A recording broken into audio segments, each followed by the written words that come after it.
Hi friends, welcome to my channel. ఇప్పుడు నేను చదివి వినిపించబే చందమామ కథ పేరు అచ్చిరాని వ్యాయామం. అనగనగా ఒక రాజు. ఆ రాజుకు ఇద్దరు కొడుకులు. పెద్దవాడు అజేయుడు, చిన్నవాడు విధేయుడు.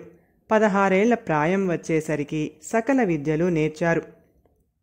ఇద్దరిలో ఎవరికి రాజ్యం అప్పచెప్పాలా అన్నది రాజుకు సమస్య అయింది. బాగా ఆలోచించి ఆయన ఇలా అనుకున్నాడు. రాజు ప్రజలకు దేవుడితో సమానం. రాజు చిత్రపటాలు, శిల్పాలు రాజ్యంలో ఎన్నో చోట్ల ఉంటాయి. చిత్రకారులు, శిల్పులు దేవుడి బొమ్మలను ఎంతో అందంగా తయారు చేస్తారు. దేవుడు ఊహల్లో ఉంటాడు కాబట్టి వారికి అది సాధ్యపడుతుంది. రాజు నిజంగా అందంగా ఉంటే తప్ప అది సాధ్యపడదు. మగవాడి అందం ముఖంలో కాక శరీర సౌష్ఠవాన్ని బట్టి ఉంటుంది. రాజు తన కొడుకులిద్దరినీ పిలిచి, మీ ఇద్దరిలో ఎవరు చక్కని శరీర సౌష్ఠవం కలిగి ఉంటే వారిని రాజును చేస్తాను. అందుకు మీకు 2 ఏళ్ల గడువు ఇస్తున్నాను. దేశ సంచారం చేసి రండి. అయితే మీరు యువరాజులు అన్న విషయాన్ని బయట పెట్టకూడదు అని చెప్పాడు. ఆ దేశంలో జగమల్లుడు అనే గొప్ప జట్టి ఉన్నాడు. ఆయన సంవత్సరానికి ఒక్కడంటే ఒక్కడిని మాత్రమే శిష్యుడిగా చేర్చుకుంటాడు. మల్ల విద్యలోని సులువులు నేర్పడమే కాక శరీర సౌష్ఠవాన్ని కాపాడే రకరకాల వ్యాయామాలు ఆయనకు తెలుసు. తండ్రి మాట వింటూనే అజేయుడు ప్రయాణమై మల్లుడి ఊరు చేరుకున్నాడు. అదృష్టం కొద్దీ మర్నాడే మల్లుడు శిష్యుణ్ణి ఎన్నుకునే రోజు. అజేయుడు అన్ని పరీక్షల్లోనూ నెగ్గి ఆయన శిష్యుడు అయ్యాడు. మల్లుడతనికి మల్ల విద్యలోని మెలకువలు నేర్పుతూ వ్యాయామం సాధన చేయించేవాడు. మొదట్లో అజేయుడికి ఇది ఇబ్బందిగా అనిపించేది. హాయిగా తిని కూర్చోక ఈ శ్రమ అంతా ఎందుకు పడుతున్నానా అని బాధపడేవాడు. కానీ క్రమంగా శరీరం చెప్పలేనంత అందంగా తయారవుతుంటే అతడి ఆనందానికి అవధులు లేకపోయాయి.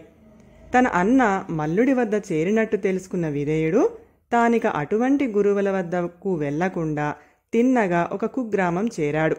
ఆ గ్రామంలో పంటలు సరిగా పండవు. నీటి సదుపాయం లేదు. అక్కడ దరిద్రం విలయతాండవం చేస్తుంది. విధేయుడు గ్రామాధికారిని కలుసుకున్నాడు. గ్రామంలో అందరూ కలిసి పనిచేస్తే గ్రామం బాగుపడటానికి ఎంతో కాలం పట్టదని ఆయనకు చెప్పాడు. ఇది విన్న గ్రామాధికారి అతన్ని ఎద్దేవా చేస్తే తాను ఎవరైంది చెప్పేశాడు. హడలిపోయిన గ్రామాధికారి గ్రామస్తుల అందర్నీ సమావేశపరిచి వారికి విధేయుణ్ణి పరిచయం చేశాడు. విధేయుడు వారికి తన అభిప్రాయం చెప్పాడు. ఈ గ్రామానికి శాపం ఉంది. మా కృషికి ఫలితం ఉండదు అన్నాడు ఒక వృద్ధుడు. ఆ శాపం తొలగిపోయింది కాబట్టే నేను మీ గ్రామానికి వచ్చాను. మీరందరూ నేను చెప్పినట్టు వినాలి. వినని వారికి శిక్ష పడుతుంది.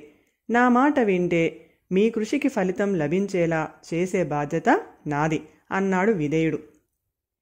అతడి మాటలు కొందరికి ఉత్సాహం కలిగించాయి. కొందరు భయపడ్డారు.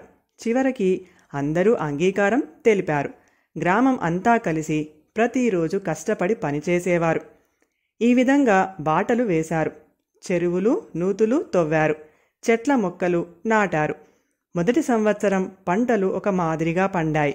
అయితే చెరువులు నిండాయి. మొక్కలు పెద్ద పెద్ద చెట్లయ్యాయి. గ్రామస్తులను సోమరితనం పూర్తిగా వదిలిపెట్టింది. ఆ కారణంగా మరొక ఏడాదికి గ్రామం సుభిక్షమైంది. విధేయుడు గ్రామస్తులకు వీడ్కోలు చెప్పి తండ్రి వద్దకు తిరిగి వెళ్ళాడు. అప్పటికి అజేయుడు రాజధానికి చేరుకొని సంవత్సరం అయ్యింది. రాజు ఇద్దరు కొడుకుల్ని పరీక్షించగా శరీర సౌష్ఠవంలో ఒకరికొకరు తీసిపోకుండా ఉన్నారు. కానీ అజేయుడు రవ్వంత మెరుగేమో అనిపించింది రాజుకు. ఆయన ఇద్దరి కథలు విన్నాక అజేయుడు కలుగజేసుకొని, నేను ఏడాదిలో సాధించిన శరీర సౌష్ఠవాన్ని తమ్ముడు 2 ఏళ్లలో గాని సాధించలేకపోయాడు. అదీగాక తను యువరాజునన్న విషయాన్ని దాచిపెట్టలేదు. అన్ని విధాల వాడు నాకంటే తక్కువ. కాబట్టి నేనే రాజును కావాలి అన్నాడు. అందుకు రాజు నవ్వి, రాజ్యమంటే మట్టి కాదు, మనుషులు. రాజు ఆ మనుషుల బాగు కోసం శ్రమించాలి. తానేం చేసినా తన కోసం కాక 10 మందికి ప్రయోజనం కావాలి. నువ్వు వ్యాయామం చేసి నీ శరీరాన్ని ఎంతో శ్రమ పెట్టావు. అది నీ శరీరానికి మాత్రమే అందాన్ని ఇచ్చింది.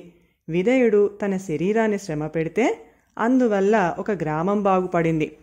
నువ్వు తండ్రినైన నా మాట వినడం వల్ల నాకొక్కడికి మాత్రమే సంతోషం కలిగింది. విధేయుడు నా మాట వినక తను యువరాజునని చెప్పినందువల్ల ఒక గ్రామానికి సుఖ సంతోషాలు కలిగాయి. వయసులో నీకంటే చిన్న అయినా దేశానికి రాజు కాదగ్గ లక్షణాలు విధేయుడిలో ఉన్నాయి.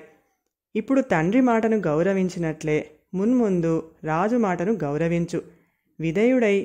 విధేయుడు రాజై నువ్వు సేనాధిపతివైతే మన దేశం మరింత అభివృద్ధిని సాధిస్తుంది అన్నాడు.